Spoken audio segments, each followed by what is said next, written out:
Warning: this episode contains descriptions of torture, capital punishment, and Northampton. Hello, everybody. Welcome back to another episode of Honourable Mentions. Honourable Mentions.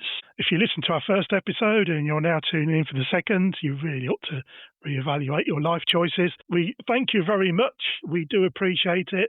And here we are back again to bring you another extraordinary life that history's kind of just forgotten about. So Honourable Mentions. Yes, thank you, Neil. We had this last time. We have had, after our last episode, we've had sackfuls of post asking the same question from our listener. It's for you, Neil. So what they want to know, hello, Neil, they say at the beginning. Steve. Hello, Neil. And they ask, hello, Neil, have you ever bitten off another man's nose? No. Straightforward I haven't. yes or no question, I had to Neil. think about it for a minute, but no. Stop trying to sit on the fence. Yes or no? No, I had to think about it whether I did or not, but no, I haven't. You haven't? Okay. No. Well, there is a reason for that question, because today's protagonist has done just that. He once bit off another man's nose. His name was William Hacket. That's perhaps where they made a job. So it's made a right hack of that. What, someone's nose? What you're saying, that's where that word comes from? Yeah, I would say so. Or it could be the clothing brand. You know, the ones that people wear that like rugby shirts with the collars turned up and should have jumpers over the shoulders. Anyway, let's not go there. No, let's not go there. Other pretentious makes of tops are available. Yeah. Have you ever heard of Oundle, please? Yes, I have. I believe it's either Northamptonshire, I think, and there's a school there, isn't there? Very famous school. Yeah, it's called Oundle School. Oh, right. Well, I tell you what, that didn't take much imagination, did it? No, they were up all night with that one. Yeah. But yes, Oundle School in Oundle. Do you ever play rugby in Oundle? Yes, I have. Yes, several times, thank you. And you didn't bite anyone's nose off? No, I didn't bite anybody's nose off, but we did used to have some quite fierce games, thank you. This guy, William Hacket, lived in Oundle in the 1550s, which is about 10 to 4. No, 10 to 4. You'd have finished by then. Or it would have been second half. Anyway, there he was in the 1550s. We don't know a lot about him, but we know he received no formal schooling. So your little observation about Oundle School is correct, but inappropriate. We know he married a lady called Anna Morton, who was the widow of a comfortably well-off farmer. Did he have some money? Well, he did, but then he burnt through it. He burnt through it really quickly. He spent it all on women and drink, even though he was a married man. Wow. But with that money, he was able to establish himself as a maltster. A monster? A maltster, as in like Maltesers. Maltster. So how much do you know, Neil? Hello, Neil. How much do you know about the mid to late 16th century malting industry in Middle England? Please go. Well, as a matter of fact, Stephen, I know a fair bit about it. I know how malt is made, for instance. I do believe once you either got grain or barley normally, but they do a process called steeping, which is also a posh name for what you do to a tea bag, is where you soak it in water. So when you steep a cup of tea, you can also steep the grain, so it's soaked in water, which then it goes into the process of germination, where they allow it to sprout a little green spike or something out of it to start it growing. But then just before that, they dry it, I believe, in a kiln. So it's kilning dried, and that adds flavour to it and gives it its beautiful malty sort of taste. And then I'm going to put it out there. I think that malt is probably used in a lot of beer. How's that? William was raised a Catholic, but somehow along the line he converted to Protestantism and in true Hacket fashion took it a stage further by becoming an all-in puritan. Right. How come you know so much about malting? Yeah, I know about everything, me, mate. Yeah. Not much I don't know. Not much I don't know, really. There you go. I know why they have frosted windows on toilets in the airplanes. I know all sorts of things. Why do they have frosted windows on toilets on the airplanes? So you can't see out. But why don't they have frosted windows in all the other windows in the airplane? So because they want you to see out. If you think about it, if you sat in the toilet, you know when you sat in the toilet reading the paper, but they want you in and out, so they don't want you to look out the window because you could be sat there for a long time. See? What if you want to open the window? Anyway, moving on, because I can't believe you knew that. Ruined it for everybody now with your malting knowledge. Sorry. Anyway, as a Puritan, William Hacket did not approve of anyone wearing priestly vestments. As you wouldn't, would you? Priestly vestments, you wouldn't. Priestly vestments? No, you wouldn't, no. such as a surplus. Do you approve of surpluses? I don't. Well, I mean, if there's a surplus of chocolate, then yeah, no, I like it. No. Go back to your molting in your toilet windows. A loose white robe worn by Protestant preachers as a hangover from Catholic priests. That's what a surplus is. Is it? So on one occasion, Hacket drew the anger of his local church and local community by sitting on the parish priest's surplice and hiding it throughout the service. Don't know why I said absolute there. Probably because there's an absolute stinker. That is a bit rude, isn't it? There's a real rotter. That is a bit rude. Absolute char. That's like bullying, isn't it? It is like bullying. He sat on it, so the old priest, don't know what the priest wore. No, I don't. Perhaps his pants. Probably stood on his vest and pants. Yeah. Did they have vests? Did they have vests in the 1550s, Stephen? I think it is more of a pantaloon. Well, they would have had vests. I don't know. I don't think so, but I'll have a look. I'll look it up into my vast knowledge. I'll have to go back into it and have a look. Okay. But you carry on the story while I investigate. Not only was William Hacket an absolute stinker and a rotter, but he believed that he was a better preacher than any church-ordained priest. And so he began to preach puritanism in his own time.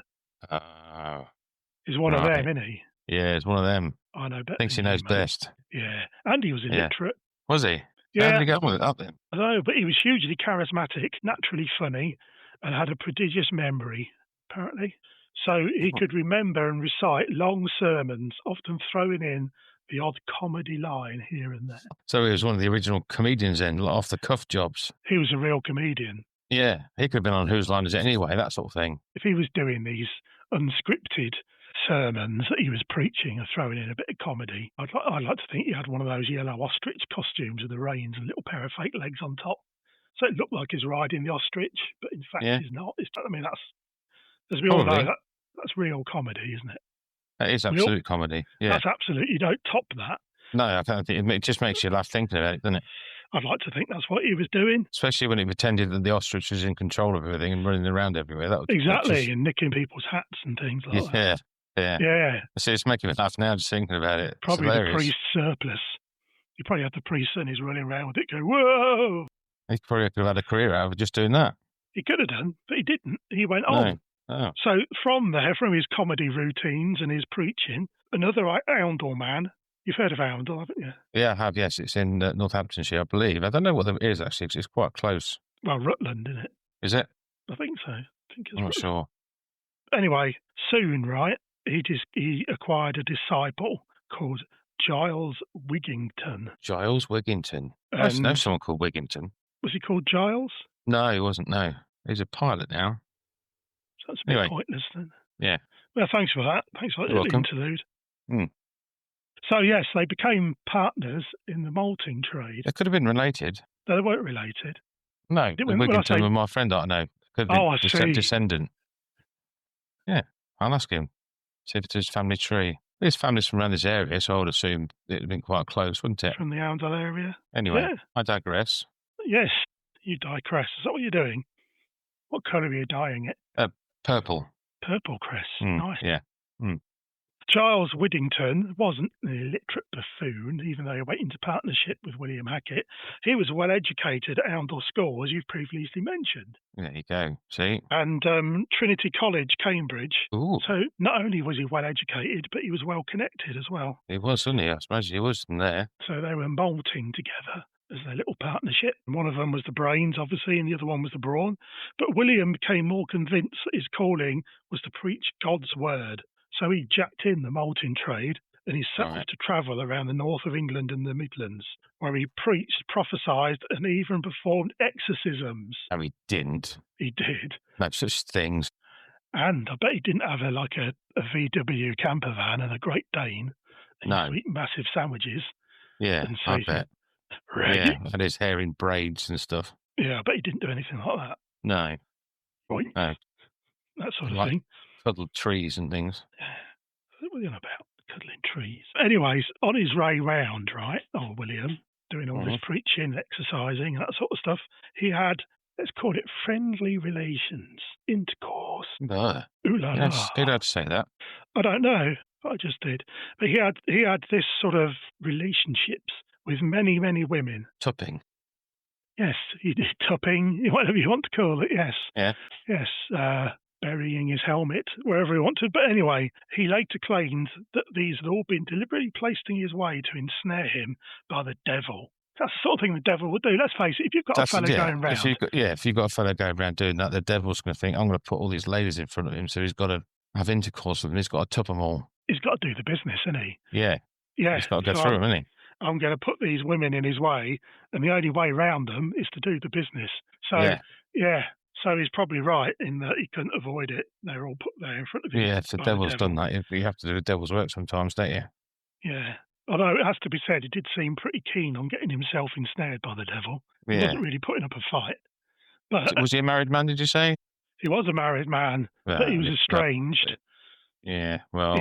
He used up all the money and then legged it. Still, he's lost my respect, I'm afraid. Sorry. Has he? Was a happily married man. He's lost all your respect. Yes, absolutely. Okay. So biting off someone's nose, you were with that. But now it depends on the situation of that, doesn't it? Well, he was in a pub fight. Well, there were pubs back then? Yes, of course there was pubs. There were taverns and things, yes. Oh, of course. Because there was £40, wasn't there? Oh, that's a different one. Sorry. In our first episode, listener, go back and listen to what he's talking about, because God knows. Anyways, young William Hacket was chased out of many towns by angry menfolk, and he ended up in York. He'd been to York. He's run a long way then. He did. He must have been chased a fair old. But we don't know where he was chased from. We just know he was chased from somewhere. So somewhere near York, hopefully, because it would be a bit odd if it was from Oundle. Well, yeah. They really wanted to get hold of him, didn't they? If he was in Perranporth in Cornwall or somewhere. That's a bit of a jog, isn't it? But anyway, he was chased out of town, ended up in York, and here he claimed to have been sent by God to prepare the way for the return of the Messiah. So he's taken on a bit of a turn now, hasn't he? Not only has he renounced his Catholicism and become a Protestant and then become a Puritan, now he's claiming that he's paving the way for the second coming. Which is a bit ironic considering what he was up to in the first place. But if you want to keep on the kinky theme, this time in York, he wasn't just chased out by the menfolk, he was whipped out of the city. They whipped him. Whipped. I doubt he'd just casually strolled out with someone whipping at his back. Well, that's what it sounds like, doesn't it? Then he went to Leicester. So he's on his way around, wasn't he? He's doing a bit of a tour. It's a long way again, isn't it? There was no other places between York and Leicester back then, no? No, obviously. Obviously not. It's probably just the A1 and they just come off. Yeah, I mean, he wants to go to Sheffield anyway. So, yeah, he was straight down York to Leicester. Guess what happened to him in Leicester? He had a curry? No. He watched some rugby? No. He invented crisps? No. That was close. Was it? Because I was assuming because he'd done a lot of walking. That's why I put the thing together. So. Walker's crisps. Oh, there you go. Other crisps are available. A very English snack. But yes, Walker's crisps. But no, he didn't do any of those things. What happened to him in Leicester was he was ensnared by the devil, preached that he was looking for the second coming of the Messiah, and was whipped out of town. Again? You think he'd learn his lesson in York, wouldn't you? You thought he'd learned his lesson in York. So this time he said... You think to yourself, well, this isn't working for me. I'm going to have to find something else to talk about. Well, this time he did. He went back to Oundle. He went home and thought, well, this ain't going too well. Gathered himself. I've got a bit of a sore back. So cuddle with his mum. I'm going to Oundle. Rather than winding it in, as you and I would do. I think I would do. Most people probably would do as well. Most people would do this. Here, he expanded his repertoire by preaching against the Queen. What? I know. Not only did he say, I am clearing the way for the second coming, but he started having a pop at Freddie Mercury. I mean, what is the fella doing? And that guy, he had his issues, but that guy could sing and he could write music, couldn't he? So why would you have a go at them? Well, I'd say Bohemian Rhapsody is a seminal piece of 1970s rock music, if not possibly the greatest single ever released. Well, there you go. And he's having a pop. It's probably because of his yellow jacket, maybe. It could be the Queen. It could be the Queen, Queen Elizabeth I. It could be, actually. I just thought of that. Yeah. But either way, what are you doing? You still got a bit of respect on that because whichever one it was still out of order, wasn't it? Either way, what you playing at, son? Yeah. So anyway, Hacket and his ostrich costume were thrown into jail in Northampton. Wow. Yeah, I can think of worse places. Well, actually, no, I can't.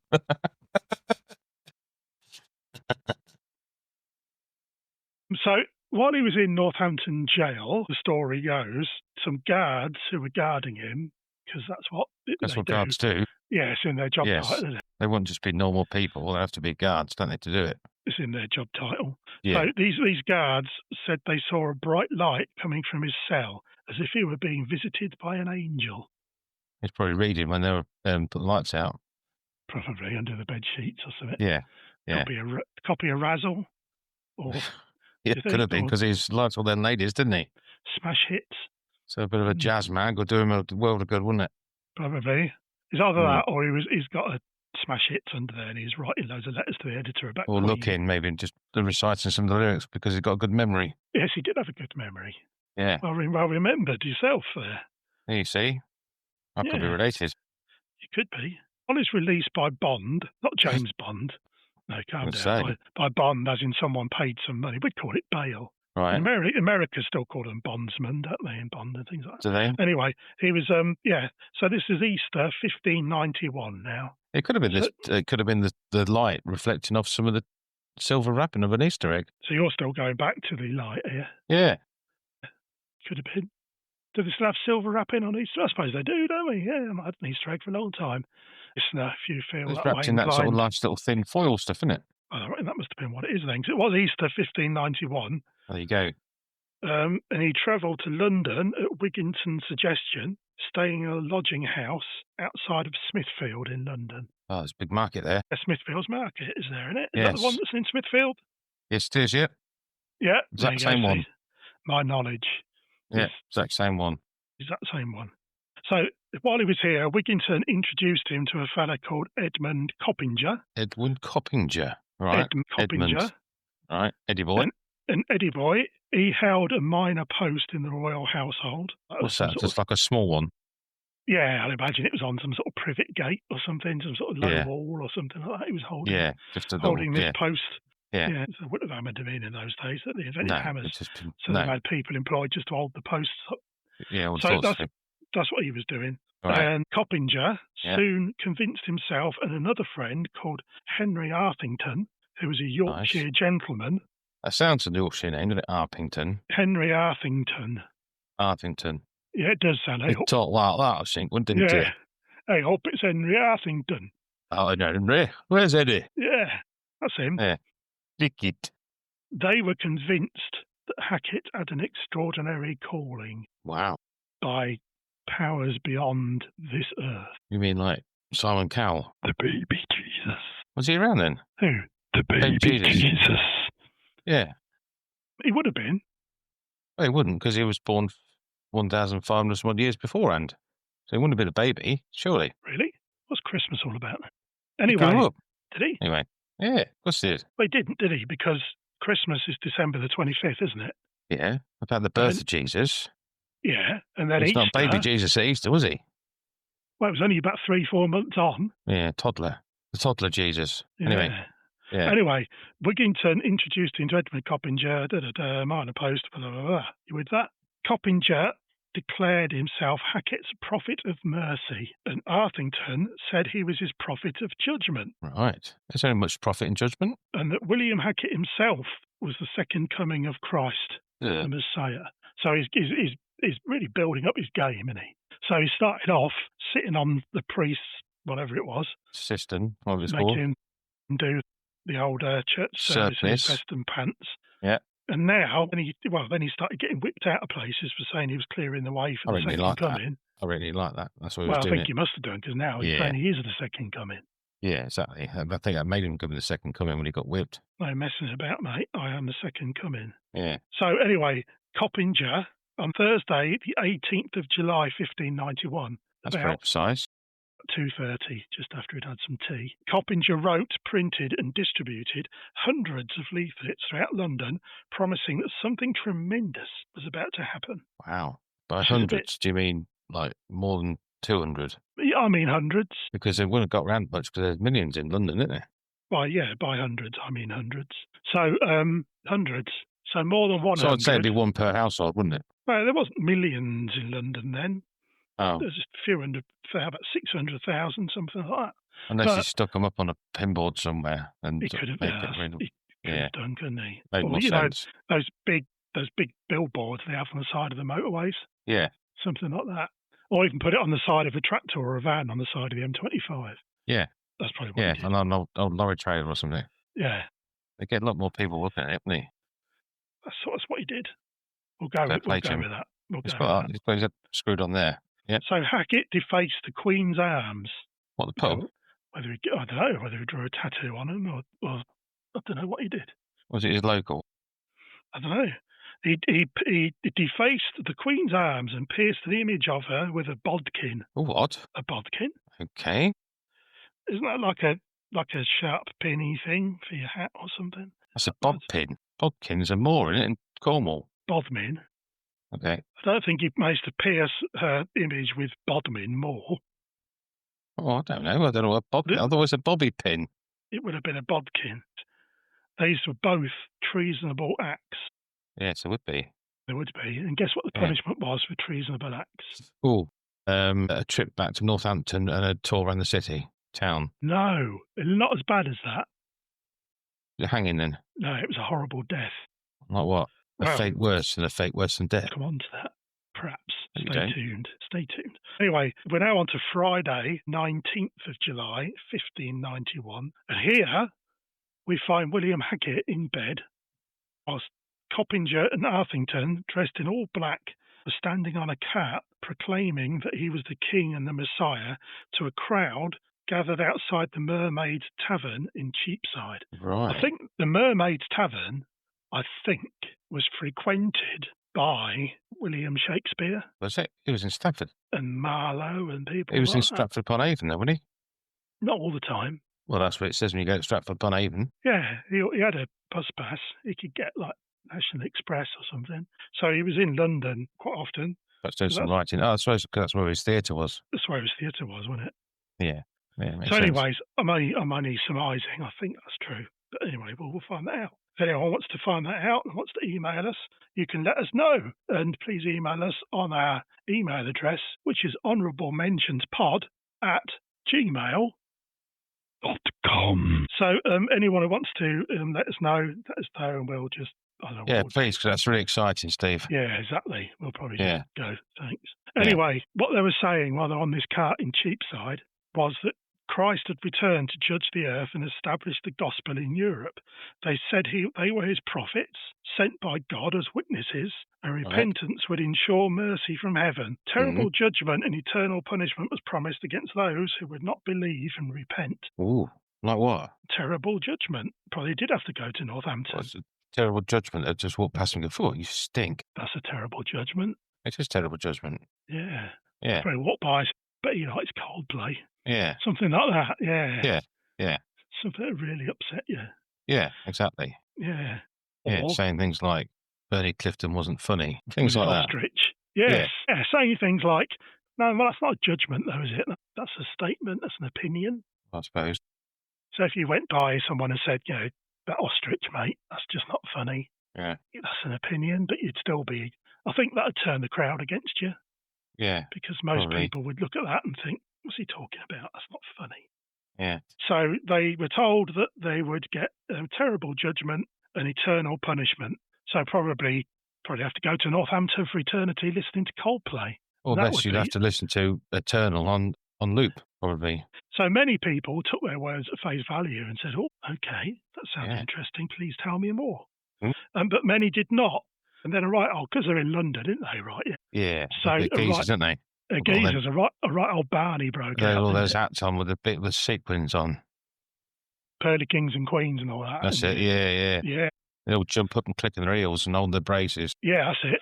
Yeah. And then they went marching out. They took him into the Blind Beggar and give him a right old doing. Yeah, do him over, yeah. Give him a slap. You get slaps. So whatever happened anyway, Coppinger and Arthington had to take refuge in the Mermaid Tavern. Well, I think the worst places. And the Privy Council heard what was going on and had all three of them meet. Is that people look after the toilets? Yeah, well, no, I don't think they look after it. That's where they meet. Ah, okay. The Privy Council meets in the public toilet. Okay. I think something like that. And they're called cottaging nowadays. The cottaging council could have. Yeah, would have fit better, actually. Yeah. Should have gone for that. It's a pity George Michael was not still around. We could have had him on. Well, exactly, yeah, but he could have told us, couldn't he? Yeah, the Privy Council heard what was going on. They had all three of them nicked and imprisoned in Bridewell Palace. They're doing all right, actually, aren't they? They're doing all right. They're doing all right for themselves. Take refuge in a pub. Yeah, and then they get put in a palace. Put in a palace. Then they have to pay for his accommodation. Well, I don't know that, but that's a very good observation because, as we know, in those days, you had to pay for your food and accommodation if you were thrown in jail. Yes. So that's a very good observation. Anyway, we're now on to Friday, the 26th of July, 1591. My birthday. And nearly is, isn't it? But on this occasion, William Hacket, who we're talking about, that William. Yeah. If it was another William, it'd be a bit pointless, but it's on the same William. Yeah, it would, yeah. Like Shatner or something. You've done what? Like William Shatner. Oh, sorry. Yes, I thought you needed to take a break. No. William appeared in court and pleaded guilty to a charge of declaring that Queen Elizabeth was not Queen of England. What? But he pled not guilty to a second charge that he had defaced the Queen's picture, although we know that he did stab it with a bodkin. So he was telling a bit of a fib there. He was, wasn't he? He was a bit of a fibber. But he was, wasn't he? Because he's told his missus he's gone off somewhere and he was taking his way through all those ladies. But does that make him? So we know it does make him a bit of a fibber. We do know he's a bit of a cad, a bit of a rogue, a rotter. Yes, but his behaviour in this trial, that we're talking about, just that he was not of sound mind, and the court labelled him a witch, visionary, and an idiot, a raving lunatic, vegetarian. No, a raving lunatic. Okay, a vegan. Same thing. Yeah. Yes. So Sunday, the 28th of July, 1591. Now. Yeah. So this is getting close to your birthday, isn't it? It's very close, yeah. It's the 29th of July, isn't it? Yes, thank you, Stephen. Just putting that out there for the listener. Yeah, if anyone wants to send me a card on that day, it'd be perfect. If any gifts would be accepted. So you probably like the gift that William Hacket received on Sunday, the 28th of July. What was it, please? Well, he was dragged naked, full body, along the ground behind a horse. A bit like a Game of Thrones thing. I'd imagine Game of Thrones probably nicked it off this kind of procedure. Off this thing, yeah. So, why naked, though, please? Well, it would hurt more, wouldn't it? I suppose if he was excited. Strips him of his dignity. Yeah. If you're being face down, dragged along behind a horse, you're not going to get that excited. Well, it depends how kinky you are. So he'd like to get whipped, doesn't he? So, perhaps being dragged through some horse poo might just top it off for him. Well, that's true. He's dragged along the road, naked, face down through horse shite. Then, yes. Anyway, that's not what happened because the horse was on its way to a gibbet in Cheapside. That's what they get inside turkeys. That's giblets. Sorry. Or Istanbul. Did you say turkeys or turkey? Turkeys. Christmas, turkeys. You get them, yes. gibbies. That is giblets. Istanbul was inside Turkey, which is another thing altogether. Are you sure it's not Constantinople back then, Stephen? Istanbul, it would have been. Well done. Thank you. Yeah. So anyway, there he was, right? He's being dragged, full body, naked, across the round, on his way to this gibbet. The horse, of course, although it was on its way to its gibbet, the horse was innocent. I need to point that out now. Yeah. It was William Hacket. Just doing his job, yeah. The horse was just taking him to the gibbet. Yeah. And anyway, right, Neil, besides that, the famous Burley House horse trials didn't take place for another 400 years because he was innocent in the horse trials.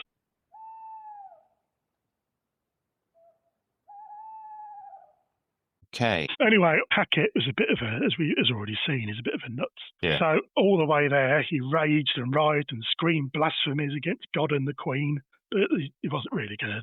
He wasn't helping himself, was he? Well, no, but at this point, I think he realised that his game was up, wasn't it? Yeah. He was for it at this stage. Once he was there, he was forced up onto the gantry, his skin torn, bleeding and bruised all over he was. He had a few broken bones, that sort of thing. Yeah. I'd hate to think the state of his John Thomas. Well, that would have been shreds, wouldn't it? It would have been shreds. Shreds.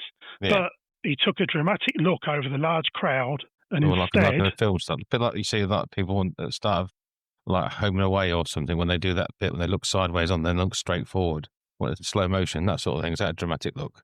I've got a more sort of Clint Eastwood, that squinty look. Yeah, but slow motion, looking round. Kind of, could have been. Yeah, because that's a dramatic look, isn't it? These are his last recorded words. Wow. Okay. You know those really big reel-to-reel tapes? Yeah. It would have had a horse on either side. Yeah. On a treadmill.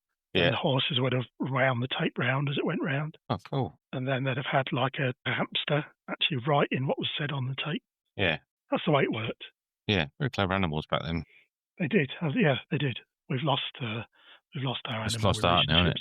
Yeah, it's lost art. These were his last words, right? Yeah. Did they put that down? No, that's me doing my actually.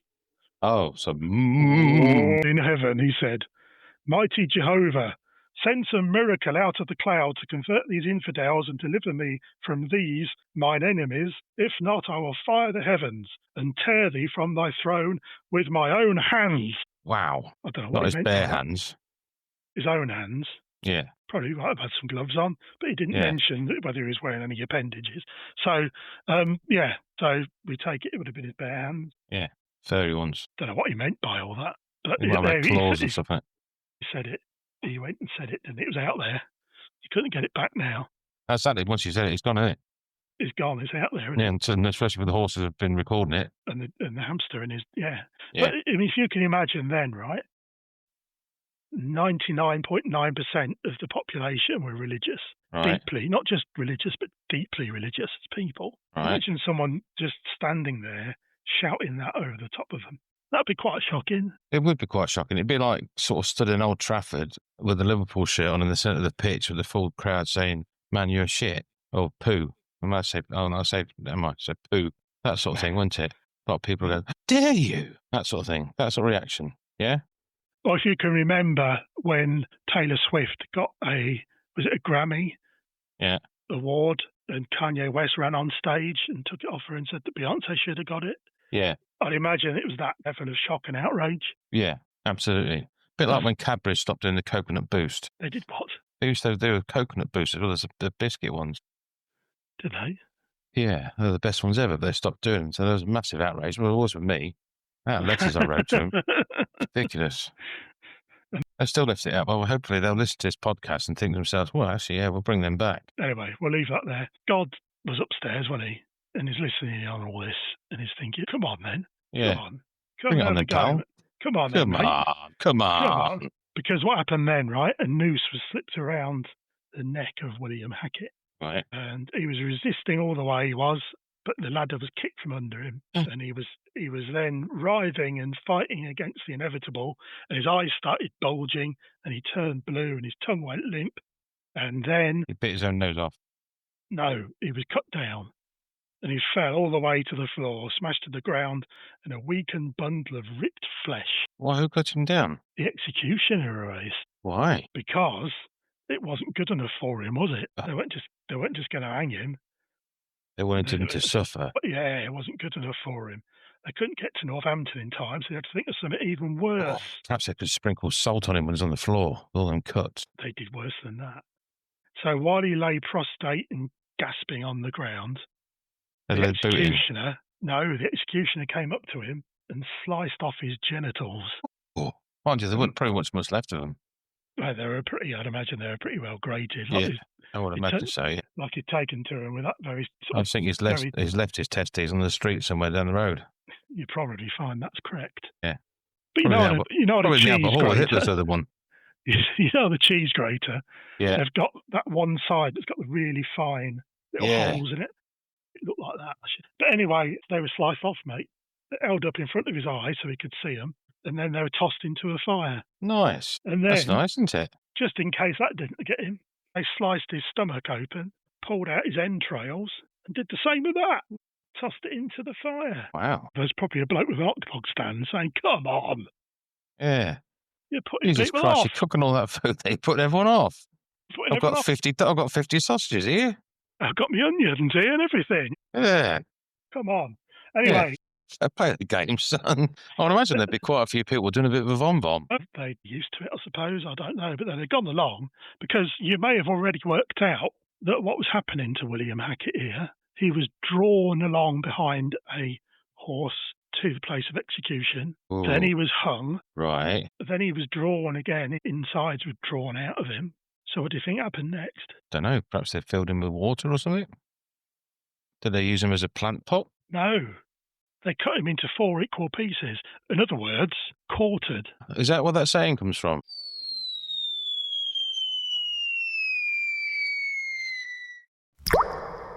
That's the sound of that landing in Deal's brain. Yeah. Yes, hung, drawn, and quartered he was. Well, he wasn't, though. He was drawn, hung, drawn, and quartered. Yeah, it's not as catchy, is it?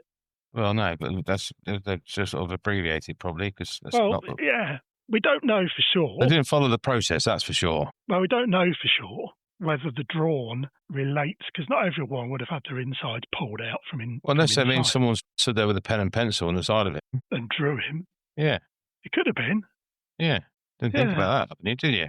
Perhaps they wanted to draw him in his state when he's been hung. I think, well, we'll get a quick sketch of him. That's perhaps all the people in the crowd were. They all had easels and a pen and pencil and had to had a competition, probably. So there he was, right? God was sitting there with his feet on his desk, lighting up a big cigar, and they cut old William Hacket into 4 pieces. Right. So his head was chopped off, so that didn't count. That was put on a spike somewhere in London, but then his torso was cut in half. One half goes to one end of London, one half goes to another end, same with his legs, etc. So these were kept on the public display. Anyone wanted to go along and have a look can have a look. And then, but you want to go and see the top half or something. You wouldn't want to go and see a leg, would you? Whatever. The thing is, it's the lesson, isn't it? It's the lesson. Yeah, I know, but if you're going to take the kids out for the day or something, you just think to yourself, well, we're going to have a look at his head, shall we? Because you wouldn't want to think, well, there's his nipple and left arm, or there's his leg. You don't know. It depends what you're taking the kids out for. If you're taking the kids along, say, listen, children, This is the life lesson to you. Do not diss your monarch. Yeah, don't put bobby pins in her arms. Don't come at her, because if you come at her, this is where you're ending up. Yeah. So, yeah. Knuckle down at school. Yeah, or Freddie Mercury. Yeah. So this is what happens. So old William Hacket, by this time... was hacked up. He was hacked up. I think by this time, he was dead. Yeah. There's nothing to say that. No, I would imagine so. But then again, if he's possessed, you never know. You never know. But anyway, he died. There's no record to say whether he got up there and give God a good slap like he said he would. Well, yeah, but because I mean, in Indiana Jones, when that guy retrieves that heart from that bloke and he was still alive, they've cooked his entrails and stuff like that, but he could still be alive. Either way, this was 1591, wasn't it? So I think he'd be getting on a bit now. So yeah, I'm going to take it that he passed on.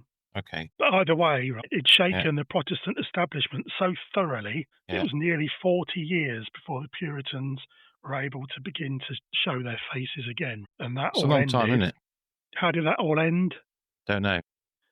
Oliver Cromwell. Wow. Was he the one to ask for more?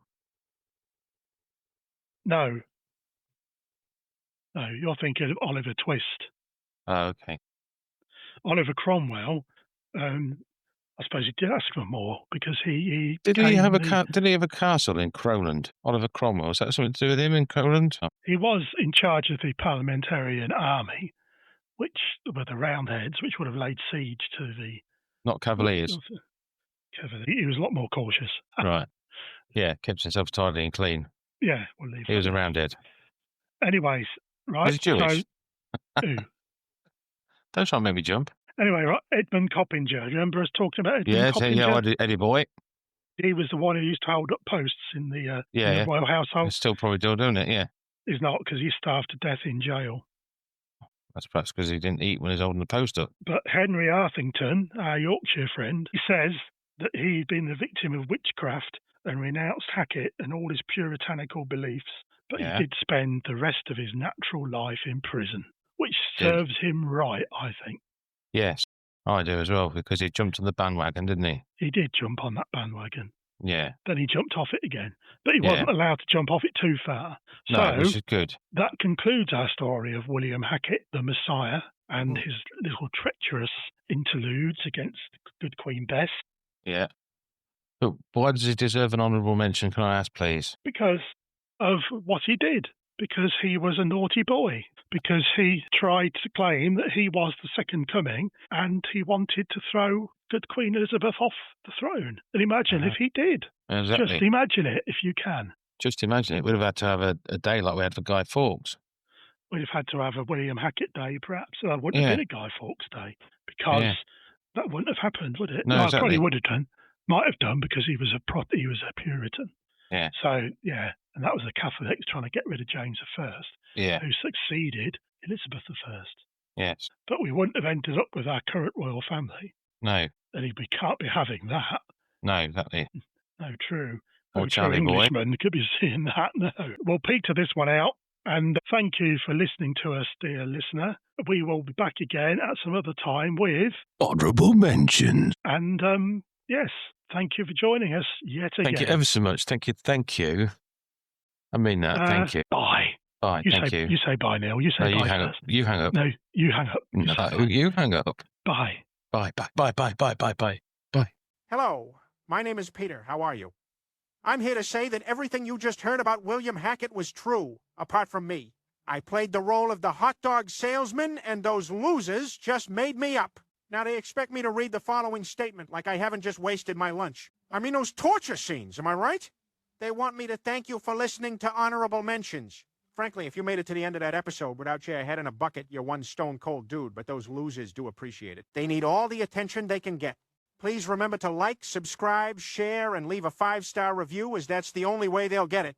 And you can even follow them on social media and email at honorablementionspod@gmail.com. I suggest asking for more hot dog salesmen in their stories. Honorable Mentions is researched by Stephen Webb and is an Uncover Brothers production, like that means anything, and the theme is written and performed by Pepe and the Bandits. No, I haven't either, but it says here that you can listen to them wherever you stream your music. Well, that's me. Please come back next week. I've heard they're going to be talking about a woman. That should be interesting. I don't know whether that breaks their restraining orders or not. We will see. And remember, more rolls for hot dog salesmen. Rolls for hot dogs. Get it? Never mind.